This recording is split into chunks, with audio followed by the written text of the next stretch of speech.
우리 옆에 계신 분과 인사하겠습니다. 성령의 열매를 맺으십시오. 인사하겠습니다. 성령의 열매를 맺으십시오. 아멘. 아멘. 성령의 열매라는 제목으로 하나님 말씀 좀 하도록 하겠습니다. 벼는 농부의 발자국 소리를 듣고 자란대요. 네덜란드에서는 농사를 짓는 사람들을 뭐라고 부르냐면 그린핑거라고 부른답니다. 그린핑거 뭐예요? 녹색 손가락. 왜 녹색 손가락이겠어요?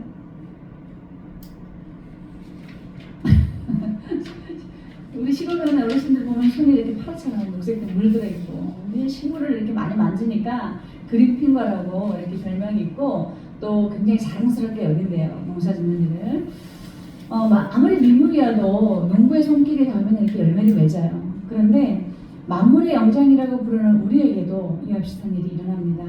병원에서 근무하시는 간호사들이 환자들은 그 자신을 돌보는 의사와 진료하시는 분들의 그 발자국 소리를 들으면서 치유가 된대요. 그리고 양로원에 있는 관계자는 이 노인들이 그 병상에 이렇게 침대에 누워 있다가도 자기 가족 발소리는 그렇게 잘 아신대요. 그래서 그 가족이나 돌보는 사람들의 발소리를 듣고 건강에도 많이 차이가 난다고 해요. 교회도 이런 비슷한 말이 있어요. 성도님들이 목사님이 교회에 이렇게 열심히 왔다 갔다 하는 발자국 소리를 듣고 또 목사님의 그 기도하는 기도의 뒷모습을 보고 자란다 이런 이야기들이 있어요. 이렇게 무엇이든 우리가 심는 대로 거둘 수 있다라는 우리가 이야기를 좀 교훈을 받을 수 있습니다. 오늘 우리가 읽었던 성경의 본문도 그런 이야기예요. 그리스도인이 되고 나면은 열매를 맺어요. 어떤 열매? 성령의 열매. 성령의 열매는 뭐냐면은 하나님의 열매예요. 하나님께서 주시는 거룩한 열매. 성령, 거룩할 성자, 영영자. 그러니까 거룩한 영이 누구예요? 하나님이시죠. 그러니까 하나님께서 맺게 하시는 열매가 있다는 거예요. 그러니까 그 열매가 오늘 우리가 읽었던 사랑으로부터 시작해서 절제까지. 그러니까 열매는 뭐 사랑 열매, 또 뭐 이렇게 희락 열매, 기쁨 열매, 뭐 온 열매 이렇게 따로따로 있는 게 아니고요. 이런 열매 하나가 열리는데 이 열매 하나 안에 사랑의 특징도 있고 기쁨의 특징도 있고 오래 참음의 특징도 있고 하나의 열매 안에 다 있다는 거예요. 그래서 우리가 과일을 먹어보면은 유난히 단 과일이 있어요. 그러면 아주 단맛이 나는 거고 유난히 신맛이 있다면 신맛이 나는 거고 우리가 성도님들이 저번엔 정말 유난히 사랑이 많아 이러면 사랑의 열매가 큰 거고 또 어떤 분은 저거는 참 온유해 온유하심이 커 그러면 온유 열매가 큰 거고 그렇게 이제 특징적으로 열매를 맺어갑니다. 그런데 이렇게 성령의 열매를 맺지 못하는 사람이 되면은 우리가 그 위에 다 찾으셨으니까 위에 말씀 보시면요. 21장 하반절에 보시면 자 이런 일을 하는 자들 위와 같이 성령의 열매를 맺지 못하는 자들은 뭐라 그래요? 함께 읽겠습니다. 하나님의 나라를 유혹으로 받지 못할 것이요. 이렇게 얘기하고 있어요. 그러니까 즉 성령의 열매를 맺지 못하는 사람은 육체의 열매를 맺을 것인데 육체의 열매를 맺는 사람은 천국에 들어가기 어렵다 이런 말씀입니다. 자 먼저 우리 첫 대 읽겠습니다. 시작. 사랑의 열매를 맺읍시다. 우리 선배님들 사랑의 열매를 맺으시면 좋겠습니다. 요한일서 4장 16절 보시면 시작. 하나님이 우리를 사랑하시는 사랑을 우리가 알고 믿었노니 하나님은 사랑이시라. 사랑 안에 거하는 자는 하나님 안에 거하고 하나님도 그의 안에 거하시느니라. 아멘. 하나님의 속성이 뭐라 그래요? 사랑이에요. 사랑. 하나님은 사랑이시라. 또 예수님도 사랑이세요. 요한복음 13장 시작. 6월 전에 예수께서 자기가 세상을 떠나 아버지께로 돌아가실 때가 이른 줄 아시고 세상에 있는 자기 사람들을 사랑하시되 끝까지 사랑하시니라. 아멘. 하나님도 예수님도 그 성품이 뭐라고요? 사랑이시라. 끝까지 사랑하시는. 하나님의 사랑, 예수님의 사랑, 우리가 이 사랑을 할 때 그러나 일반적이고 평범한 사랑이 아니라 들어보셨을 거예요. 아가페적인 사랑이다. 들어보셨죠? 아가페적인 사랑. 이 사랑은 무조건적으로 조건이 없어요. 우리 조건을 걸잖아요. 사랑은 조건이 없이 무조건적으로 희생적인 사랑입니다. 우리가 부모나 자식에게서 부모가 자식을 향할 때 그런 사랑을 종종 보기도 하지만 그러나 부모도 조건을 걸어요. 네가 뭘 잘하면, 네가 공부를 잘하면, 응? 되게 좋은데 직장하면 이런 조건을 걸 때가 있어요. 그러나 하나님, 즉 우리가 하나님과 예수님만큼 그런 조건이 없는 아가페적인 헌신적인 사랑이라는 거예요. 요한복음 3장 시작.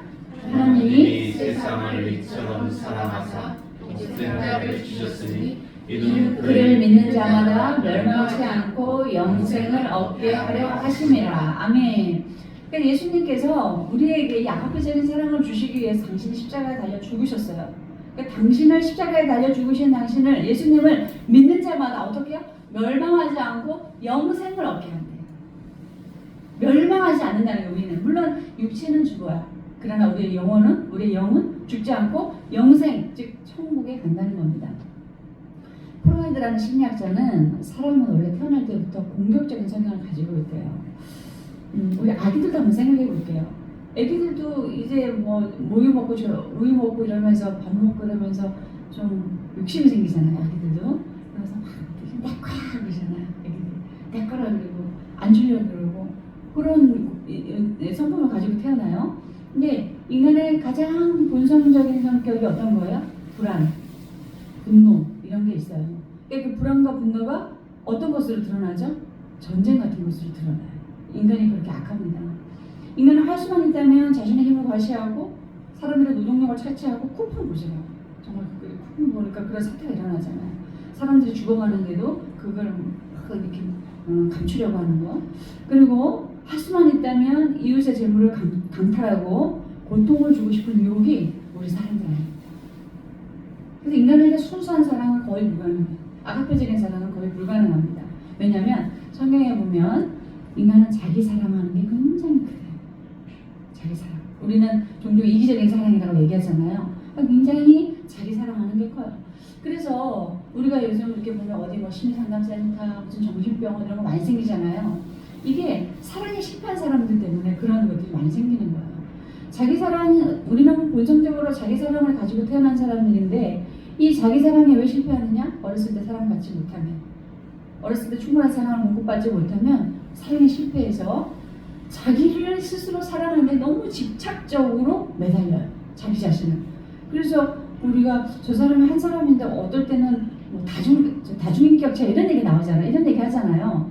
그 다중인격이라는 게 우리가 이 사람을 봤을 때는 이 사람의 고유한 인격이 있는데 이 사람에게 여러 가지 인격이 생겨요. 그 왜 그러나 사랑이 실패해서 그래요. 사랑받지 못하면 그렇게 괴물로 변합니다. 이게 자기 방어예요. 자기를 보호하기 위해서 여러 가지 인격이 생기는 거예요.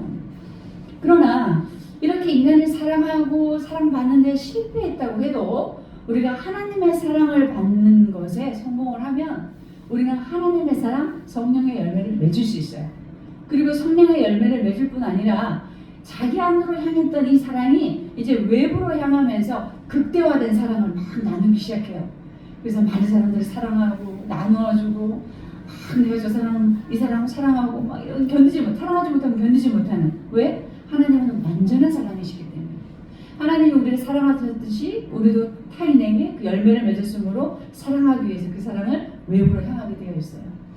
마더 테레사는 87년을 사는 동안 빈민, 고아, 병든 자를 위해 살았고요.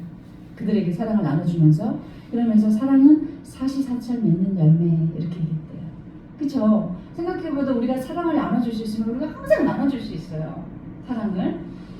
현재에도 어려운 사람들을 돕기 위해서 자비량으로 선교하시는 많은 사람들이 있어요. 어떤 사람들은 정말 뭐 드문 사람들이지만 1년 열심히 벌어서 열심히 번 돈 가지고 1년 쉬고 이제 선교 나가시는 분들도 있어요. 뭐 우리는 좀 상상하기 어렵지만 그리고 또 몇 개월 열심히 벌어서 또 선교 나가시는 분들이 있고 헌금하시는 분들이 있고 이런 분들이 있어요. 이삭토스트 제가 말씀드렸잖아요. 이삭토스트 본주 이런 기업들도 거의 선교가 목적이에요. 아프리카 같은데 선교가 목적이고 고아, 과부 이런 사람들을 위해서 아주 기업을 세워나가고 그러니까 하나님이 채워주실 수밖에 없어요. 너희는 먼저 그의 나라와 의를 구하라. 그리하면 내가 이 모든 것을 너희에게 더하시리라. 우리가 하나님의 일을 먼저 하니까 하나님 우리 걸 채워주시는 거예요. 그런데 우리가 하나님의 일은 뒷전이고 내 것을 채우려고 하니까 채워지지 않아요. 왜? 하나님이 채워주셔야 되는데. 그래서 우리가 사랑을 할 때 최선을 다해서 사랑해야 됩니다. 누가복음 10장 시작. 대답하여 이르되 내 마음을 다하며 목숨을 다하며 힘을 다하며 뜻을 다하여 주 너의 하나님을 사랑하고 또한 내 이웃을 내 자신과 같이 사랑하라 하였나이다. 아멘. 여기서 사랑은 나의 모든 것을 다 동원해서 사랑하는 거예요.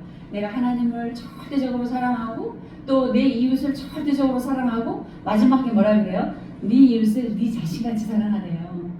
우리가 우리 이웃을 우리 스스로를 사랑할 만큼 사랑해본 적이 사실은 없잖아요. 그런데 우리가 얼마나 우리 자신을 사랑하는지 하나님께서 네 자신을 그렇게 사랑하는 것만큼 네 주변 사람을 사랑하라고 얘기하고 있어요. 이렇게 사랑을 최선을 다해서 완전한 사랑을 하라고 하십니다. 교회는 근원적으로 신적 사랑에 기반한 곳이에요. 우리의 사랑으로 모인 곳이 아니에요. 하나님 사랑하셔서 우리를 택해 주셨고 우리는 그 사랑에 힘입어서 이곳에 모여 있습니다. 그래서 기독교는 사랑의 종교예요. 우리도 이런 사랑의 열매를 맺고 실천을 해야죠. 그런데 이제 우리 자신을 보면 그렇게 큰 사랑, 대단한 사랑을 못하지만 우리는 이미 예전에 몰랐던 교회 봉사를 하고 있어요. 아이 데리고 나오시잖아요. 봉사를 하고 있고 음식으로 준비하고 또 헌금하고 또 주변 사람들 데려가고 싶어하는 이런 마음이 이미 우리 안에 사랑의 마음이 싹트고 있다는 증거예요. 점점 우리가 신앙 안에서 자라가면서 큰 사랑을 실천하는 그런 성도님들이 되시길 주님의 이름으로 축복합니다. 두 번째 되시겠습니다. 시작. 희락의 열매를 맺읍시다. 아멘. 자, 사랑 다음에 뭐예요? 오직 성령의 열매는 사랑과 희락이 뭐죠? 기쁨이에요. 기쁨. 우리가 엔조이가 그레이스라고 저 위에 되어 있는 엔조이가 기쁨이에요. 즐거움. 우리가 하나님의 은혜에 즐거워하라, 기뻐하라. 그게 우리 이제 잘못 선언문이죠. 희락, 이제 우리가 하나님 안에 있으면 희락이라는 열매를 맺어요. 이 희락이라는 열매는 그냥 우리가 추구하는 단순한 기쁨, 쾌락 이런 게 아니에요. 우리가 하나님께 구원받은 예수님께 구원받았음으로 인해서 누리는 기쁨이에요. 그래서 여러분들이 교회 올 때 막 기쁘시고 또 모여서 교제할 때 기쁘시고 예배할 때 기쁘시고 그러면 하나님께서 구원받은 자에게 주시는 기쁨을 얻으신 거예요. 하나님께서 처음에 에덴 동산을 창설하시고 그 에덴 동산 안에 누가 있었죠? 아담과 하와가 있었어요.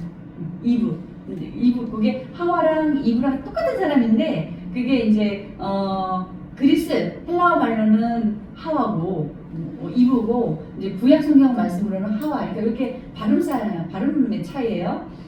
하나님께서 에덴 동산에 아담과 하와 이브를 두시고 이렇게 두 사람을 두시고 영원한 기쁨을 맛보도록 주셨어요.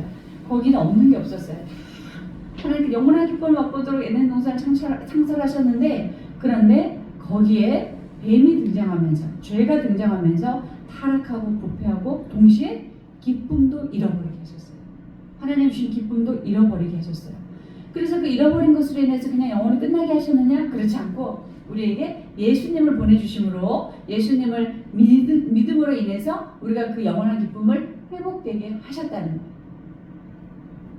거예요. 교회 오시는 게 즐겁죠? 네. 예배하시는 게 즐겁죠? 네. 네. 우리 교제하는 게 너무 즐겁죠? 네. 네. 아멘. 우리가 하나님께서 구원받은 우리에게 기쁨을 주시는 거예요. 성경에도 나옵니다. 여러 번 나눴던 여인인데 수가성 여인 남편이 5이나 있었지만 지금 현재 살고 있는 남자도 네 남편이 아니다 예수님 말씀하셨잖아요. 그런데 이 수가성 여인 이름도 없어요. 이 불쌍한 여인이 그렇게 불행하게 살다가 어느 날 낮에 예수님을 만나서 예수님과 잠시 대화를 했는데 예수님이 주시는 신적인 기쁨을 거기서 누린 거예요. 얻은 거예요. 그러니 창피를 무릅쓰고 그냥 동네 나가서 사람들을 데리고 와서 너희들 다 예수님을 초대하는 그 기쁨으로 와라. 그러면서 전도자가 됐죠. 그리고 또 성경에 보면 삭개오라는 인물이 나오잖아요. 삭개오라는 세금 징수원. 이 사람은 말하자면 우리나라의 친일파처럼 그런 사람이에요. 그래서 그 당시에 로마의 앞잡이로 살아가면서 자기 민족의 세금을 뜯어서 자기 배를 불린 사람이에요. 그러다 보니까 항상 자국 민족에게 거부당하고 싫어하고 아무런 관계를 갖지 못하는 그런 불행한 사람이었는데 그 사람도 예수님이 어느 날 그 사람을 찾아왔을 때 예수님이 주신 참 기쁨을 얻었어요. 그리고 누가 시키지도 않았는데 이 사람이 하는 말이 제가 가지고 있는 모든 소유를 이 사람들이 다 나눠주고 살겠다고. 그러면서 시키지도 않았는데 그러면서 나누는 사람, 소유를 나누는 그런 사람이 되었어요. 요한복음 15장에 보시면 시작. 내가 이것을 너희에게 이름은 내 기쁨이 너희 안에 있어 너희 기쁨을 충만하게 하려 함이라. 아멘. 그래서 우리가 예수님 만나면 기쁨을, 예수님 영접하면 기쁨을 얻어요. 그래서 이전에는 울상이었던 얼굴이 예수님 만나고 울상으로 바뀌는 거예요. 얼굴이 은혜의 얼굴로 바뀌는 거예요. 중국에 예전에 기라는 사람이 있어요. 고대에서의 기, 이름이 기예요. 근데 그 사람은 항상 어떤 걱정을 하며 살았냐면, 하늘이 무너지면 어떡하지? 들어보셨어요?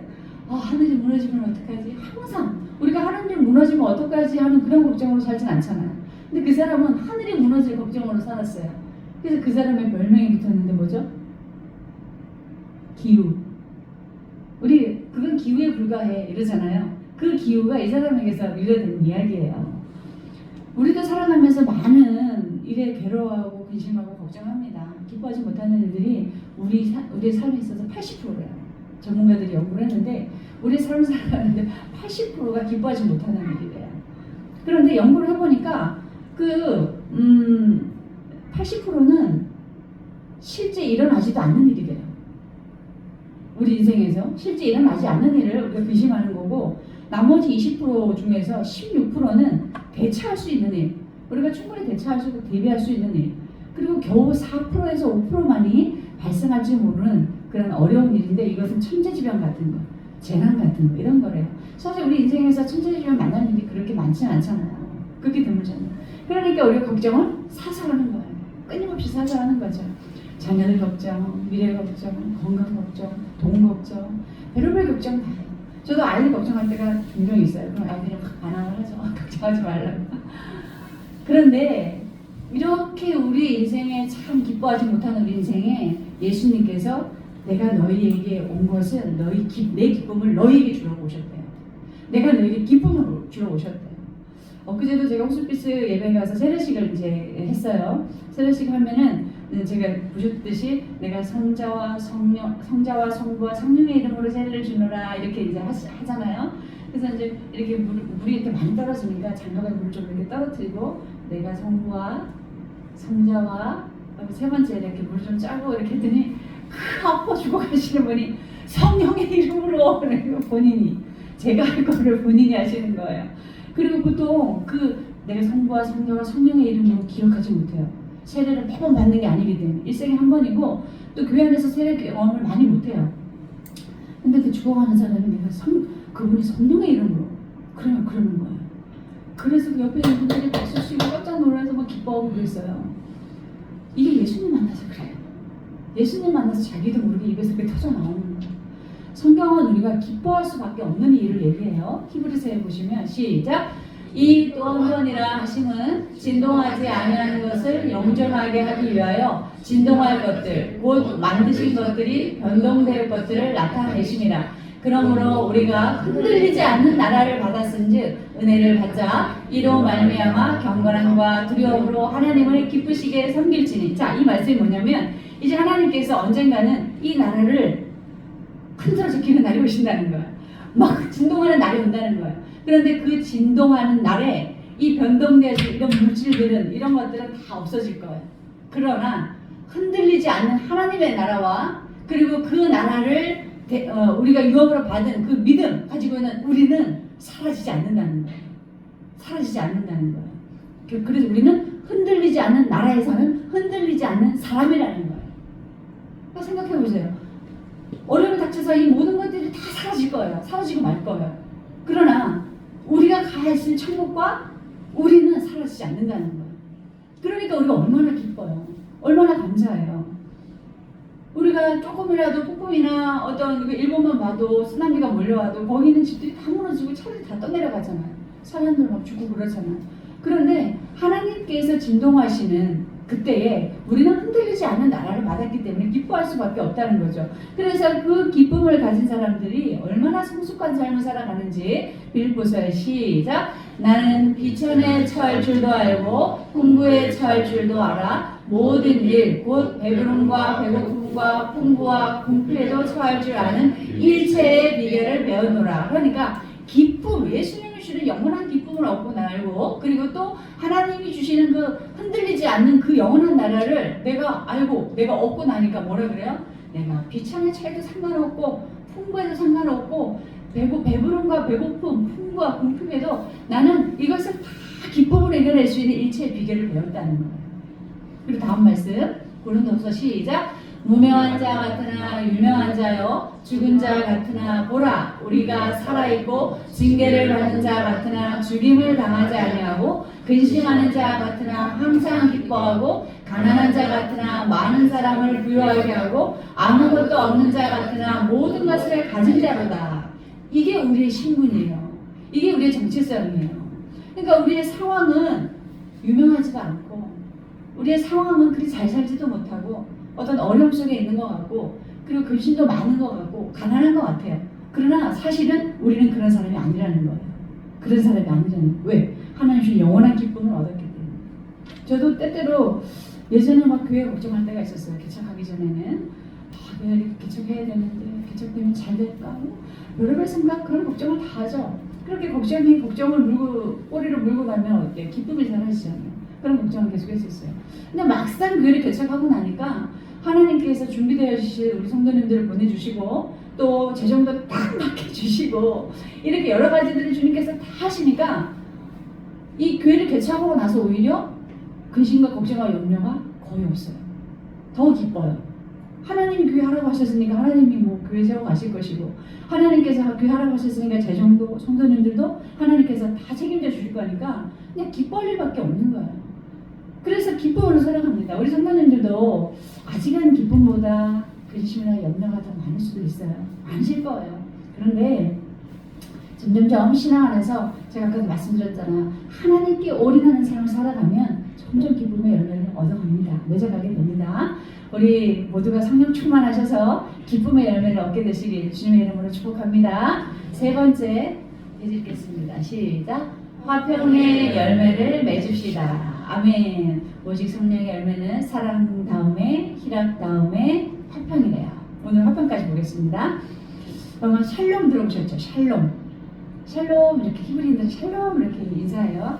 우리도 이렇게 만나면 샬롬 이렇게 인사하셨으면 좋겠어요. 할렐루야 이렇게 인사하시고 이것은 뭐냐면 전적인 평강이에요. 전적인 평강. 내가 내적으로도 외적으로도 전적인 평강. 이 평강은 사람이 만들어낼 수 있는 평화가 아니라 하나님께서 주시는 신적인 평안이에요. 그래서 내가 상황이 어려워도 내가 좀 몸이 아파도 내가 어려운 일을 지금 당해 있어도 내가 하나님께서 주시는 그 평안으로 평안한 그 열매예요. 요한복음 14장 6절에 보시면 시작. 예수께서 이르시되 내가 곧 길이요 진리요 생명이니 나로 말미암지 않고는 아버지께로 올 자가 없느니라. 아멘. 예수님께서 하나님과 우리 사이의 중보자가 되심으로 이분이 십자가에 달려 죽으실 때에 하나님과 우리의 관계가 회복되어졌어요. 그래서 예수님께서 나로 말미암지 않고는 아버지께로 올 자가 없다고 이렇게 얘기하시는 거예요. 예수님을 믿음으로 인해서 우리가 하나님을 더욱더 믿게 되고 자녀가 되어지는 거죠. 그러나 태초부터 화평을 깨는 존재들이 있었어요. 태초에 누가 화평을 깼었죠? 아담과 하와를 누가 그들의 평화를 깼죠? 뱀이 단초가 되어서 이들의 이 하나님과의 관계 화평을 깨어버렸고 아담과 하와의 가정의 화평도 깨버렸어요. 죄가 들어와서 그렇게 된 거죠. 인류는 아담과 하와의 후손이 되어짐으로 말미암아 계속해서 화평을 잃어버린 그 대물림의 역사에 있었는데 예수님께서 오셔서 회복시키신 거예요. 그래서 우리는 예수님을 믿지 않고 예수님을 통하지 않고 예수님을 영접하지 않고는 진정한 평화를 이룰 수 없어요. 그래서 우리 찬양할 때 주는 평화 이런 찬양 부르잖아요. 예수님을 통해서 우리가 화평을 이룰 수 있다는 겁니다. 마태복음 5장 9절에 시작. 화평하게 하는 자는 복이 있나니 그들이 하나님의 아들이라 일컬음을 받을 것이니요. 아멘. 우리가 사람의 아들과 딸로 태어났어요. 그러나 우리가 화평하게 하는 열매를 얻게 되고 화평하게 하는 사람들로 살아가면 똑같이 하나님의 아들, 하나님의 딸로 부름을 받는다는 거예요. 그렇게 부름을 받는다는 거예요.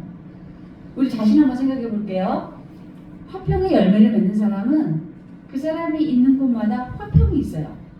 사람들의 관계가 좋아져요. 분위기가 좋아져요. 함께 있기를 즐거워요. 그리고 이 화평의 열매를 맺는 사람은 분열과 갈등이 있는 자리에 가도 이 사람 때문에 문제들이 해결돼요. 이 사람 때문에 화평한 질서가 회복되어져요. 연합과 화합과 일치가 일어나요. 그리고 또 화평의 열매를 맺는 사람은 가만히 있는 사람이 아니라 어디서든 화평을 만들어내는 사람이에요. 만들어내는 사람. 굉장히 주도적이고 능동적인 사람이에요. 슈바이처 같은 사람. 마더 테레사. 그리고 넬슨 만델라. 그리고 우리나라 대통령 누구? 노벨평화상 김대중 대통령.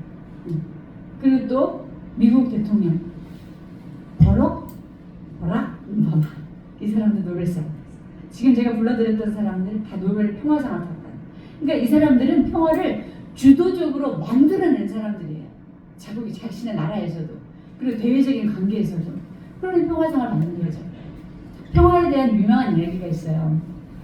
1914년 세계 제1차 대전이 터졌을 때 그때 독일군하고 영국군하고 전쟁이 있었어요. 그런데 계속 전쟁하고 수많은 사람들이 그 군인들이 죽어가면서 그들의 시체도 어떻게 하지 못하고 질비하게 널려있을 때 12월 24일이 어떤 날이죠? 크리스마스 이브 전날이잖아요. 그때 이 영국군 그 참호 속에서 저쪽으로 총을 쏘고 이쪽으로 총을 쏘고 참호에서 총을 쏘는데 이쪽 밤에 24일 밤에 한 군사가 고요한 밤 이렇게 찬양을 불렀어요. 그런데 그 찬양 소리가 그 정막 가운데 이 자신의 군사 영국군들이 함께 그 노래를 불렀고 이 노래가 저쪽에서 총을 쏴대는 독일군 그 참호에도 이 노래가 소리가 들렸어요. 그러면서 이 사람들이 총을 다 내려놨어요. 그러면서 서로 이 노래를 부르다가 이렇게 해서 우리 오늘만큼은 내일만큼은 예수님이 탄생하신 날인데 전쟁하지 말자. 그러면서 사람 죽이는 일이 없도록 하자. 그러면서 얘들이 그러면 뭘 하면 좋을까? 그래서 그 전쟁터에서 축구를 했어요. 그러면서 3대2로 영국군이 이겼어요. 그런데 그날 축구를 시작해서 새해가 되는 첫날까지 전쟁이 없었어요. 예수님이 이 땅에 어떻게 오셨죠? 누가복음에 시작. 지극히 높은 곳에서는 하나님께 영광이요 땅에서는 하나님이 기뻐하신 사람들 중에 평화로다 하니라. 예수님이 태어나셨을 때 옆에 있는 천군 천사들이 예수님을 가리켜 기뻐하신 사람들 중에 평화로우셨다고 이렇게 찬양을 했어요. 예수님이 우리 안에 화평을 맺어주시는 분이 하나님과의 관계에서도 우리에게 화평을 맺어주시고 사람과의 관계에서도 화평을 맺어주시는 분이 누구라고요? 예수님이세요. 그분은 평강의 왕으로 오셨기 때문에 그래요. 그래서 우리는 항상 화평의 사람들로 부름을 받았잖아요. 교회에. 그래서 서로 화평한 사람들로 열매를 맺어가야 되고 관계를 깨기보다 관계를 지켜주고 질서를 깨기보다 질서를 지켜주고 항상 좋은 관계로 연결되려고 노력하는 그런 사람. 그래서 누가 봐도 저 사람은 꼭 필요해. 저 사람은 우리 관계 꼭 필요해. 이런 사람으로 주도적인 화평을 이뤄가는 그런 사람이 돼야 된다는 거죠. 화평을 깨는 사람들 대부분이 이런 특징을 갖고 있어요. 시기심이 많아요.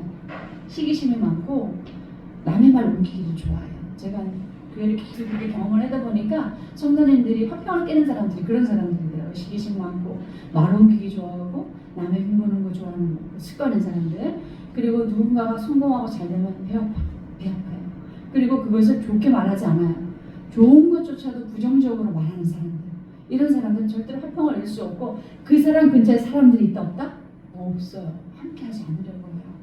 그래서 우리는 누군가의 성공에 내일인 것처럼 기뻐해요. 우리 지금 이현이 엄마가 아기가 됐다니까 우리가 너무 기쁘잖아요. 우리가 간절히 상황했던 걸 잘했죠. 사실은 말을 못했을 뿐이죠. 이런 실패 앞에서도 용기와 격려와 응원을 해주고 단점이 있더라도 이게 단점이 참 묘한 게요. 이 사람이 가진 단점이 내가 보기엔 단점이어도 다른 사람이 볼 때는 장점이 될 수가 있어요. 그렇더라고요.